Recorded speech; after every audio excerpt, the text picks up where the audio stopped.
ایک بڑا turn off event مولانا فضل الرحمان صاحب کو خدا حافظ کا اور عمران خان صاحب کے ساتھ آپ نے اتحاد کیا ہے, ملاقات کی ہے.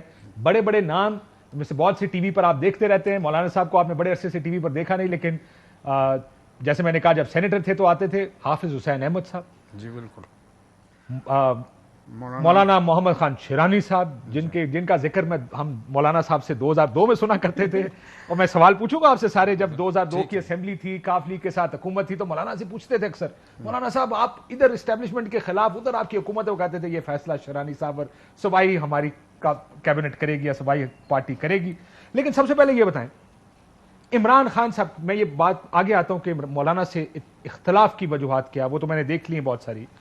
عمران خان صاحب سے آپ نے اتحاد کر لیا ہے, جی ہاں, یہودی ایجنٹ سے اتحاد کر لیا. صحیح. بسم اللہ الرحمن الرحیم. کاشف عباسی صاحب, دیر آئے درست آئے, آپ نے اپنے محفل اور مجلس میں بلا لیا تو میں شکر گزار ہوں. ہمارے ملک کے ایک کمزوری اور بدقسمتی میں یہ بات بھی ہے کہ ایک آدمی کے خلاف پروپیگنڈا اتنا زور سے کیا جاتا ہے کہ اس کے تمام خوبیاں اس میں دب جاتے ہیں, اور ایک آدمی کے بارے میں اتنی زور سے اس کی تعریفیں کیے جاتے ہیں کہ اس کی کمزوریاں جو ہے وہ دب جاتے ہیں, اور کسی کے سامنے پھر اس کی کمزوری نظر نہیں آتی. میرے خیال میں عمران خان صاحب سے ابتدائی دن سے جمعیت علماء اسلام میں یہ اختلافی رائے رہی تھی کہ عمران خان کے نام کے یا تحریک انصاف کے پارٹی کے خلاف بغیر دلیل کے بات نہیں ہونی چاہیے, بغیر ثبوت کی بات نہیں ہونی چاہیے. ایک مرتبہ مولانا فضل الرحمان صاحب نے میرے کندھے پہ ہاتھ رکھ کر صوبائی دفتر میں اور مجھے یہ کہا کہ گل نصیب خان, آپ عمران خان کے خلاف اور تحریک انصاف کے خلاف میرے ساتھ نہیں کھڑے. تو میں نے کہا مولانا صاحب اللہ ایسا نہ کرے کہ آپ مرکزی امیر ہو, میں صوبائی امیر ہو اور میں پالیسی کے خلاف کروں. لیکن ایک گزارش ہے, اور وہ گزارش یہ ہے کہ ہماری پالیسی ادارہ جو ہے وہ مرکزی جنرل کونسل یا مجلس عمومی ہے, اس میں آپ یہ بات ایجنڈے پہ رکھیں تاکہ منفی اور مثبت دونوں طرح آرا آ جائے, پھر یہ جنرل کونسل فیصلہ کرے.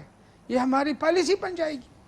یہ پالیسی نہیں تھی, یہ پالیسی نہیں تھی. یہ مولانا صاحب, میں کیونکہ ایک کتاب بھی آپ کی توسط مجھے پڑھنے کا موقع ملا, تو مولانا صاحب نے اسی وقت مجھے کہا کہ میں عمران کے بارے میں کسی کی بات نہیں مانتا ہوں, اور میں اس کو مرکزی جنرل کونسل میں پیش بھی نہیں کروں گا.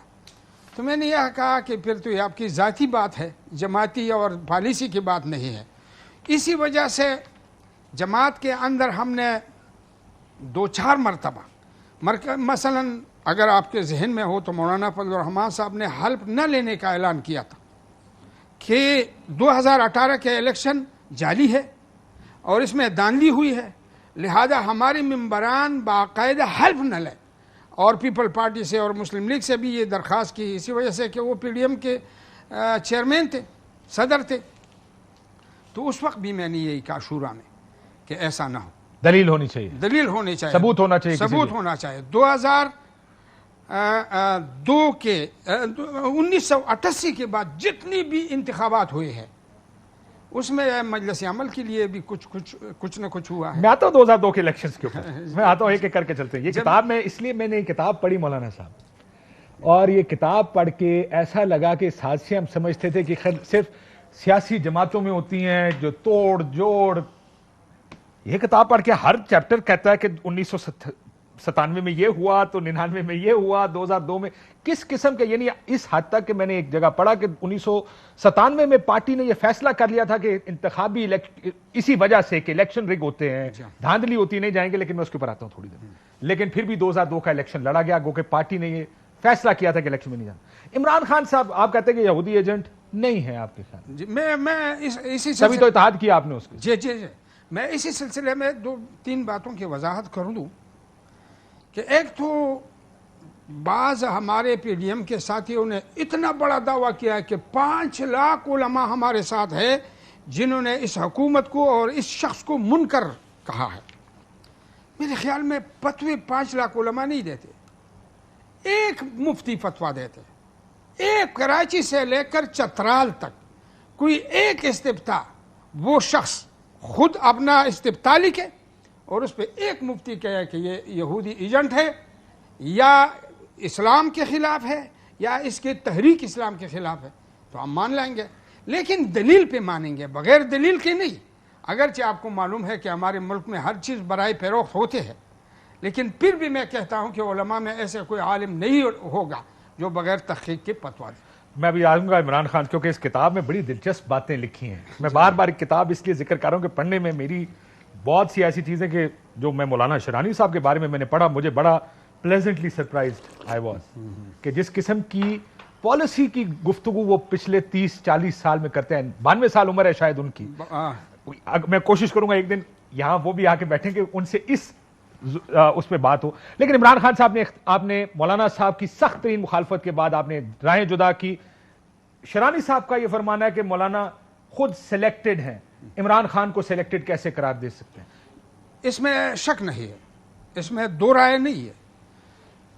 جس وقت آپ جمعیت علماء اسلام کو آپ سمجھے کہ یہ ایک جمہوری جماعت ہے اور اس میں باقاعدہ تمام سطح کے الیکشن ہوتے ہیں، لیکن آپ حیران رہ جائیں گے کہ ہمارے ووٹ سے ہماری رکن سازی زیادہ ہے، تو یہ سلیکٹڈ نہیں ہے تو اور کیا ہے؟ لیکن عمران خان صاحب کے ساتھ آپ کی کیا چیزیں مشترک ہیں؟ مولانا صاحب تو عمران خان پر اتنی تنقید کرتے ہیں، چلو یہودی ایجنٹ کا تو آپ نے جواب دے دیا، آپ نے کہا کوئی دلیل کی بات انہیں کی نہیں، اس میں بھی یہ لکھا ہے کتاب کے یہ اندر۔ تو خود مولانا صاحب نے سلیم صافی کے جرگہ میں بات کی ہے کہ یہ میری سیاسی بات تھی، مجھے معلوم نہیں ہے 1400 سال اسلام پہ گزر گئے، لیکن یہ کوئی بات ہمیں معلوم نہیں ہے کہ اگر آپ اپنے مخالف اس کے مذہب تباہ کریں، اس کی سیاسی امیج ختم کریں اور اس کے لیے آپ سیاسی بات کر کے اس کو سیاسی بیان بھی ہوتا ہے، علماء کا سیاسی بیان آپ کے خیال میں نہیں میرے ہوتا؟ خیال میں ہمارے بیان تو سچ پر مبنی ہوتے ہیں اور سچائی جو ہے وہ اس کی دلیل ہوتی ہے۔ تو مولانا صاحب سچے بیان نہیں دیتے، کیونکہ میرا اگلا سوال یہی ہے کہ شرانی صاحب نے کہا میں عمران خان کی کئی پالیسیوں سے اتفاق ہے، جی ہاں، اور یہ بھی کہا کہ مولانا فضل الرحمان سے ہمیں ہمیشہ جھوٹ بولنے کے معاملے پر اختلاف رہا اور آئندہ بھی رہے گا۔ میرے خیال میں اس کے بہتر وضاحت تو مولانا محمد خان شیرانی صاحب کر سکتے ہیں، اسی وجہ سے کہ وہ 92 سال کی عمر کا ہے، مولانا شیرانی صاحب مولانا فضل الرحمان صاحب 70 سال کے ہیں، تو اس کی رفاقت بہت زیادہ رہی ہے، تو اس کی بہتر وضاحت جو ہے وہ تو مولانا شیرانی صاحب۔ آپ کے خیال میں یہ جملہ درست ہے؟ نہیں، میرے خیال میں کئی سارے مواقع ایسے آئے ہیں جس میں صداقت سے اور دیانت سے کام نہیں لیا گیا۔ مثلا عمران خان کے بارے میں یہ بات کہنا اس کے لیے کوئی دلیل نہیں ہے، اور اپنے جماعت کے اندر جعل سازی کرنے میں کوئی شک نہیں ہے۔